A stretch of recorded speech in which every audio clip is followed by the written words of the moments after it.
are the God who was, who is, and is to come.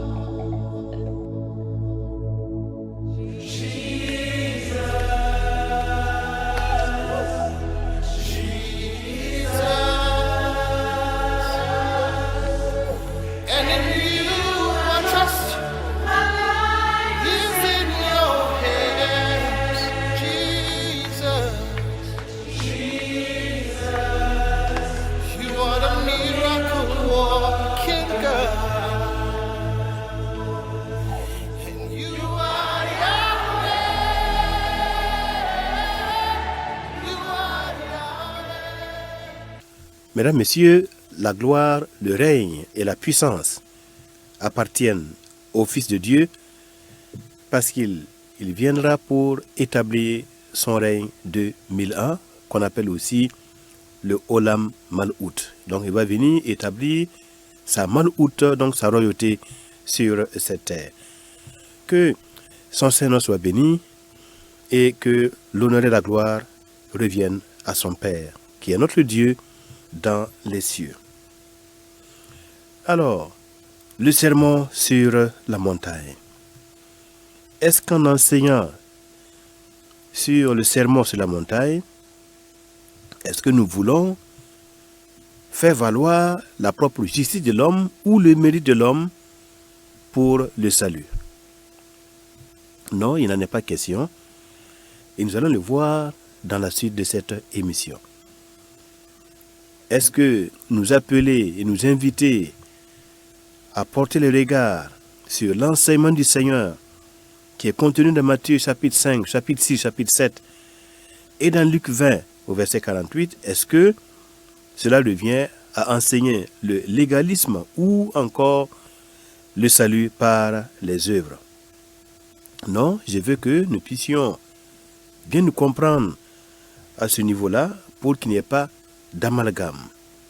Si nous écoutons attentivement ces enseignements, nous allons comprendre l'importance du sermon sur la montagne, son sens et comment nous sommes appelés à le mettre en pratique, sans que cela ne dépende de notre propre justice. Alors, donc, je lui pose la question, la propre justice ou le mérite personnel est ce qu'il faut pour que nous soyons sauvés. Est-ce que l'enseignement sur le sermon sur la montagne nous invite à mettre notre confiance en nos propres bonnes œuvres pour mériter le salut, ou y a-t-il autre chose qu'il faut comprendre en dehors de ces présuppositions, de ces pensées que nous avons accumulées en nous? Alors nous allons repartir déjà dans l'Ancien Testament, dans l'Ancienne Alliance, pour voir le cas de Moïse et des Israélites, les enfants d'Israël. Vous savez que la vérité doit avoir un fondement. Voilà. Et ce que nous enseignons, on doit trouver le fondement dans la loi de Moïse, dans les prophètes, dans les psaumes, dans les écrits sacrés de façon générale, et dans la Nouvelle Alliance, dans le Nouveau Testament. Toute l'écriture s'interprète par elle-même, et donc par conséquent, nous devons pouvoir justifier la véracité de ce que nous enseignons à travers le fil de toutes les Saintes Écritures. Alors,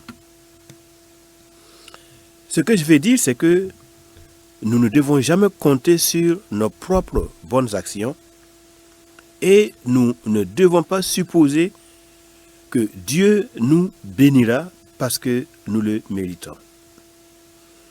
Nous ne devons pas supposer, nous ne devons pas croire ou penser que c'est à cause de notre propre justice que Dieu va nous bénir ou que nos bonnes actions sont des fondements pour avoir la bénédiction du Seigneur et son salut.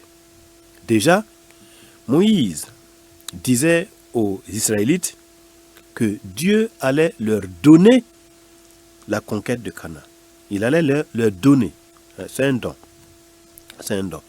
Pour dire que la conquête de Canaan, sera l'œuvre du Seigneur lui-même. Mais on verra que cette œuvre du Seigneur lui-même, cette action puissante que Dieu va déployer pour permettre aux Israélites de vaincre toutes les armées et toutes les nations qui se levaient comme des obstacles, eh bien, cette puissance de Dieu, elle va opérer en collaboration avec la bonne volonté des Israélites et avec leur bon comportement vis-à-vis des commandements de la loi de Moïse. Pour dire que les deux vont ensemble, l'action de Dieu, l'accompagnement divin, la puissance du Saint-Esprit va en relation avec l'obéissance et la collaboration volontaire de l'être humain qui se met en règle avec les commandements du Seigneur pour permettre justement à l'Esprit de Dieu de l'accompagner et pour que finalement la gloire soit attribuée non pas à l'homme mais à Dieu qui fait toutes choses. Alors, à 3 reprises, le serviteur du Seigneur Moïse, à 3 reprises, il a mis en garde les Israélites contre le fait de penser que leur justice est un mérite suffisant pour leur réussite. 3 fois de suite, il leur a mis en garde contre une telle pensée.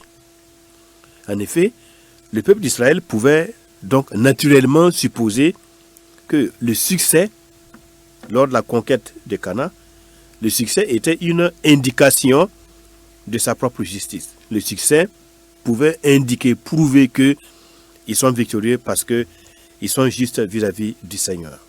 Et il faut dire que nous aussi, malheureusement, nous pouvons commettre une erreur pareille.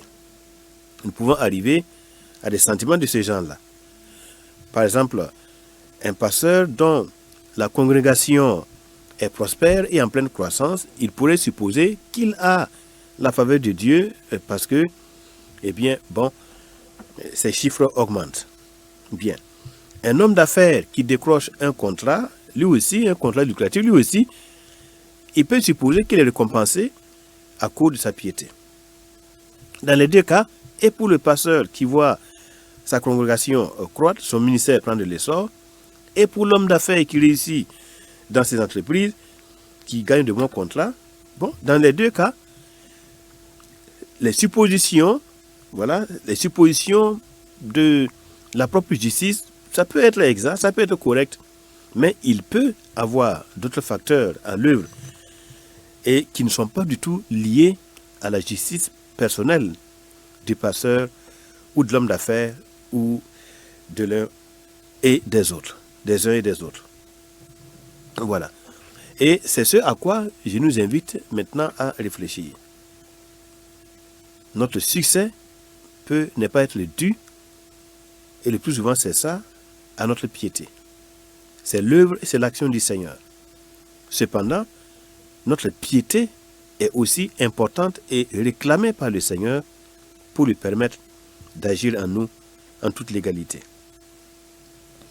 Donc, comme je disais, 3 fois de suite, Moïse va dire au peuple d'Israël dans le livre de Devarim, Deutéronome, au chapitre 9, verset 6, il va leur dire, ce n'est pas à cause de ta justice que l'Éternel, ton Dieu, te donne ce bon pays à posséder, car tu es un peuple obstiné.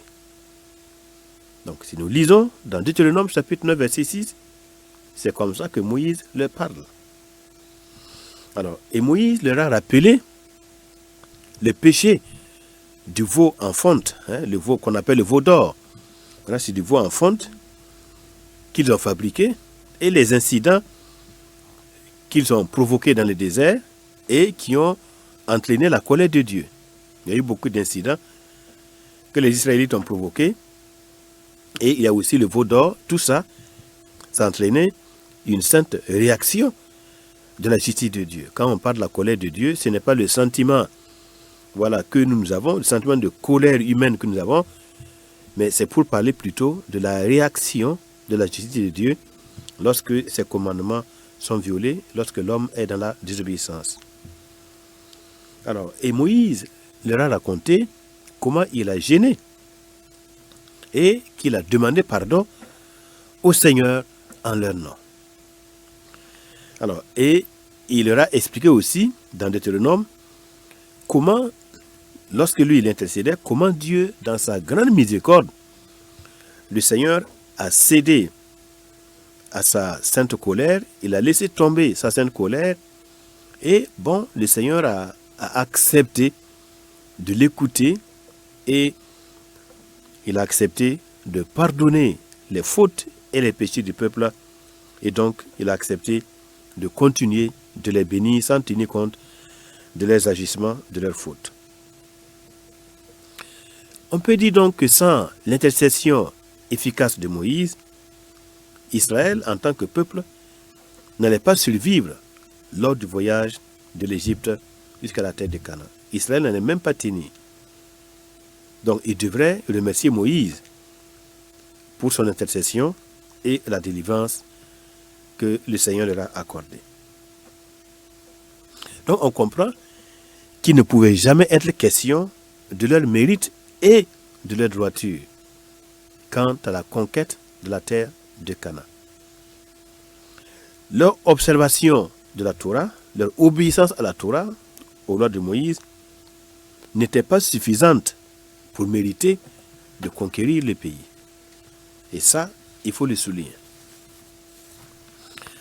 Si les enfants d'Israël n'ont pas mérité de prendre possession du pays, on peut se poser la question, mais pourquoi Dieu leur a-t-il donné ce pays? Lorsque nous lisons dans Deutéronome chapitre 9, verset 5, la raison est claire. Pourquoi Dieu leur a donné de conquérir la terre de Canaan alors qu'ils ne le méritaient pas? Dans Deutéronome 9, 5, il est écrit « Ce n'est pas à cause de votre justice ou de la droiture de votre cœur que vous allez prendre possession de leur pays. Mais c'est à cause de la méchanceté de ces nations que l'Éternel votre Dieu les chasse devant vous, afin de confirmer le serment que l'Éternel a fait à vos pères, à Abraham, à Isaac et à Jacob. » Donc, Moïse donne deux raisons pour lesquelles Dieu donne à son peuple la victoire lors de la conquête de Canaan. Premièrement, c'est à cause des péchés des Cananéens. Les Cananéens ayant dépassé la mesure du péché. Certains diraient qu'ils ont commis le péché jusqu'au dernier degré, qui est le 50e degré. Donc, ayant commis le péché jusqu'à un niveau extrême, alors ils ne méritaient plus de vivre sur la terre de Canaan. Et donc, Dieu a attendu patiemment que cette situation arrive, ce temps arrive. Il a attendu que le péché des Cananéens soit à leur comble. Et maintenant, il a chassé les Cananéens et voulant accomplir les promesses qu'il a faites aux patriarches d'Israël, les Avot, Abraham, Isaac et Jacob, eh bien, voulant accomplir ces promesses, donc il a donné aux enfants d'Israël de conquérir la terre de Canaan. Donc on peut comprendre aisément que l'entrée d'Israël, l'entrée des Israélites dans la terre de Canaan, alors, vient d'un don de Dieu. C'est un don de Dieu. C'est la faveur du Seigneur qui leur a permis d'entrer dans la terre de Canaan. On ne peut donc pas attribuer une quelconque gloire, une quelconque justice au peuple. Au contraire, on a vu tout au long de leur parcours toutes les déchéances ou encore toutes les défaillances de ce peuple. Mais néanmoins, ils y sont entrés. Bien.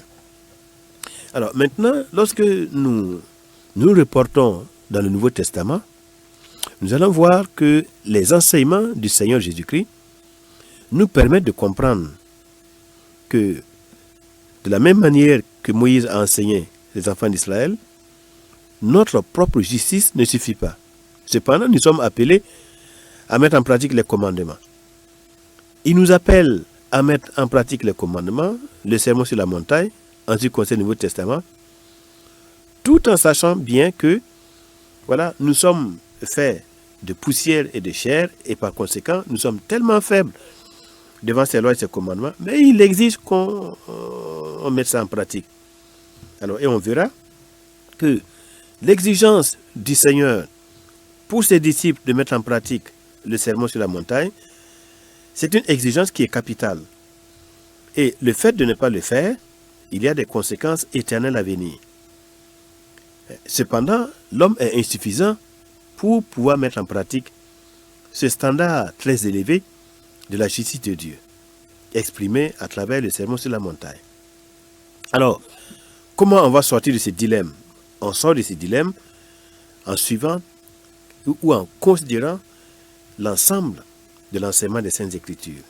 Et on va le voir dans les paroles qui suivent. Marc chapitre 10, verset 23 au verset 30. Le Seigneur Jésus, regardant autour de lui, dit à ses disciples qu'il sera difficile à ceux qui ont des richesses d'entrer dans le royaume de Dieu.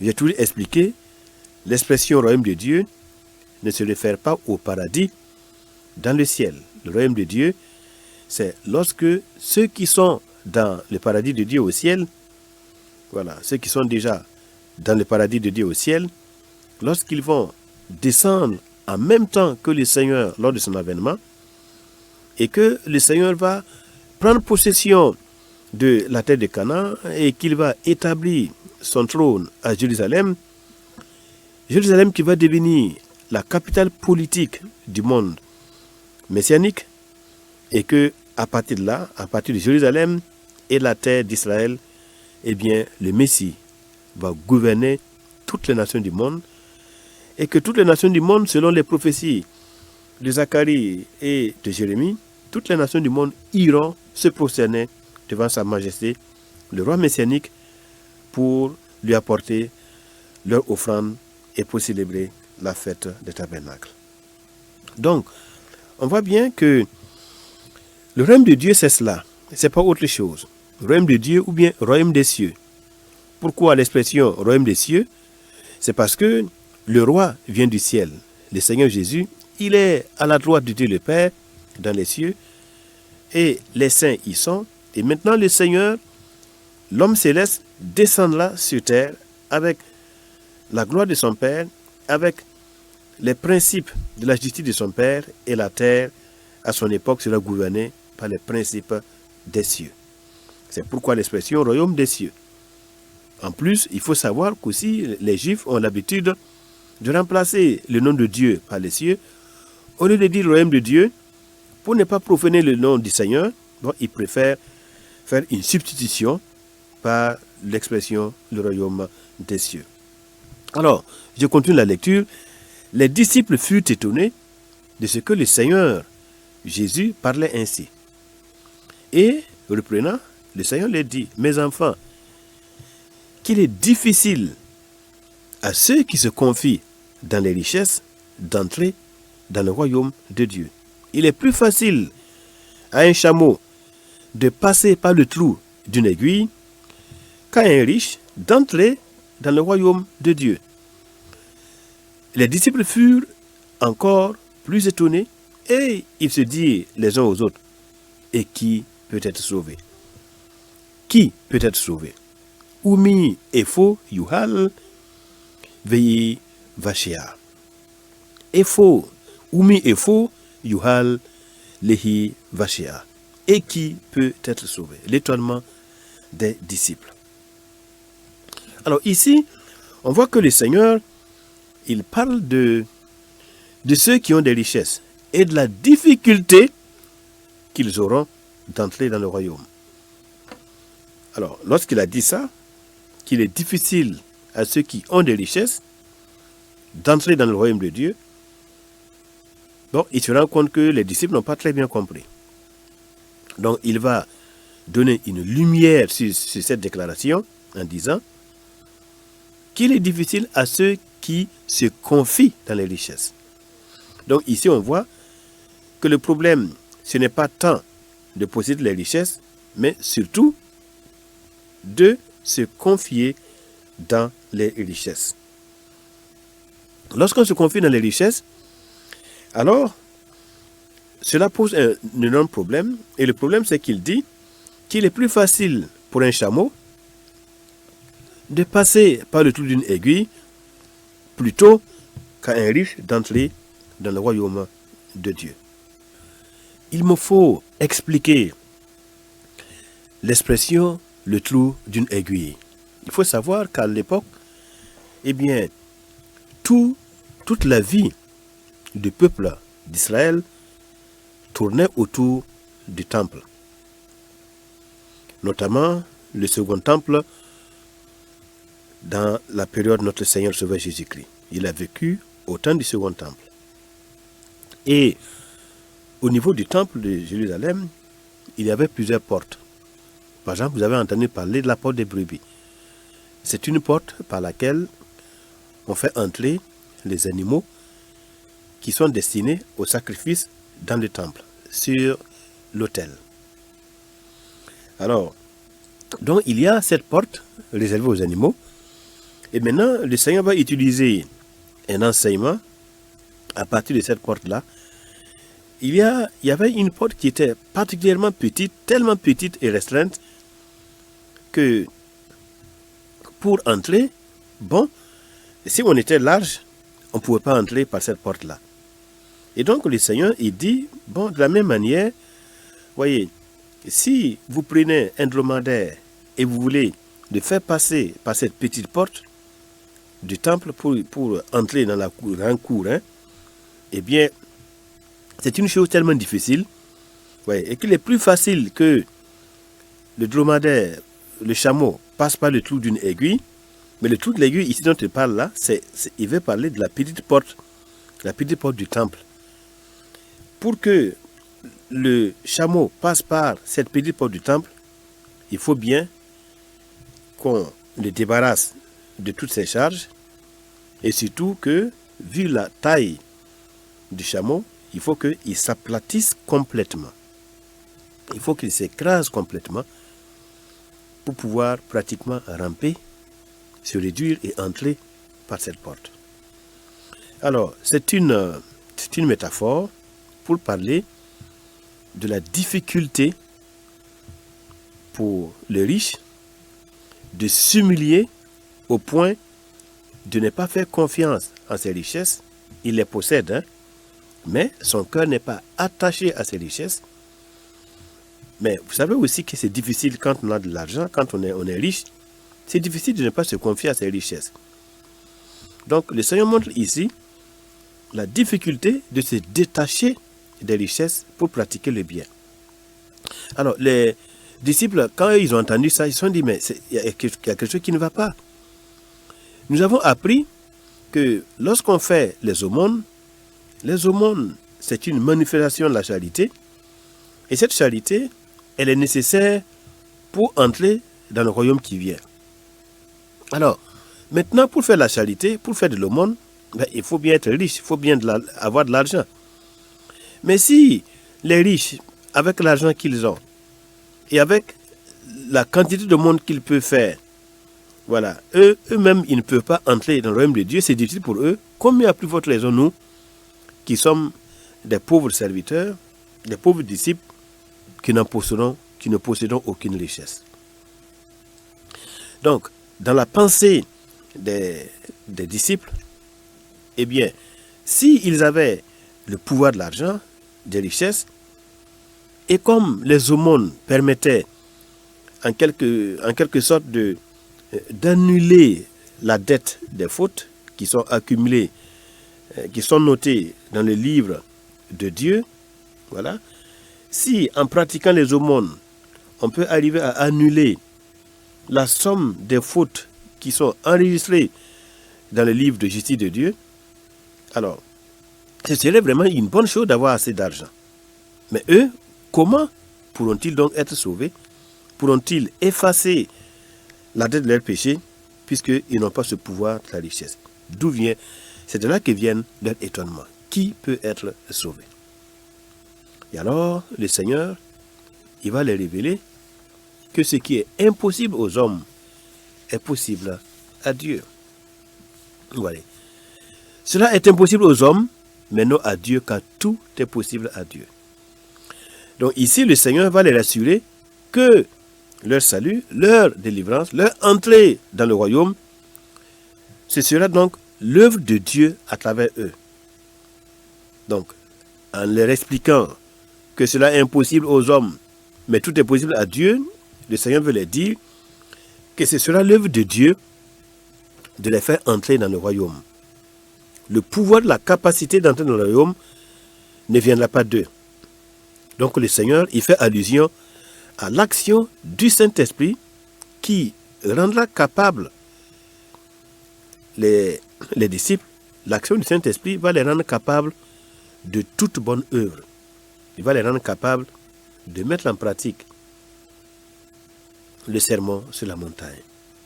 Donc avec l'action du Saint-Esprit, si l'homme est soumis au Saint-Esprit, si l'homme marche dans la plénitude de l'Esprit, alors le joug ou encore le sermon sur la montagne, les commandements qui sont exigés à l'homme deviennent comme un fardeau qui est léger à porter. Donc ici, on voit que le Seigneur nous invite à une collaboration intelligente avec le Saint-Esprit, avec son Esprit, qui possède les capacités, le potentiel et le pouvoir qu'il peut transmettre à l'homme pour que l'homme, collaborant avec le Saint-Esprit, ouvrier avec Dieu dans sa propre vie, travaillant avec crainte et respect pour son salut, pour son entrée dans le règne messianique. Le salut ici, c'est l'entrée dans le royaume messianique. Ce n'est pas la justice pour se présenter devant Dieu en toute sainteté. Donc, l'action du Saint-Esprit, avec la collaboration intelligente de l'homme, avec une vie de soumission quotidienne au Saint-Esprit, c'est pour ça que l'apôtre Paul dit, voyez, ne vous enivrez pas de vin, c'est la débauche, au contraire, soyez remplis du Saint-Esprit. En marchant dans la plénitude de l'Esprit, nous voyons que ce que le Seigneur nous demande de faire, à travers le sermon sur la montagne, c'est d'ailleurs comme ça que les prophètes qui nous ont dévancés, c'est comme ça que les prophètes vivaient, c'est comme ça que les saints du Dieu vivant, depuis les temps anciens, c'est comme ça qu'ils vivaient. C'est le modèle des apôtres et des prophètes, et c'est ce modèle-là auquel le Seigneur nous invite. Et nous aussi, nous devons vivre en prenant le modèle des apôtres, des prophètes. Nous sommes édifiés sur leur fondement, et Jésus-Christ lui-même est la pierre angulaire. Et tout cela, c'est l'action du Saint-Esprit à travers la nouvelle alliance, à travers le don de la justice de Dieu en Christ, qui permet aux hommes et aux femmes d'être en phase, d'être en règle avec le sermon sur la montagne, et donc de pouvoir accumuler des bonnes œuvres, des œuvres bonnes, des œuvres qui plaisent au Seigneur, des œuvres de perfectionnement de leur caractère, et tout cela sera comptabilisé pour définir leur rang, leur position, la position qu'ils doivent occuper lorsque le Seigneur viendra sur cette terre pour établir son royaume. Mesdames, Messieurs, le temps qui nous est imparti s'achève maintenant, et nous vous remercions pour votre attention, et nous prions que le Seigneur nous aide à bien comprendre ces enseignements dans le précieux nom du Seigneur Jésus-Christ. À Dieu, notre Père, soit l'honneur et la gloire par Jésus-Christ, notre Sauveur. Amen.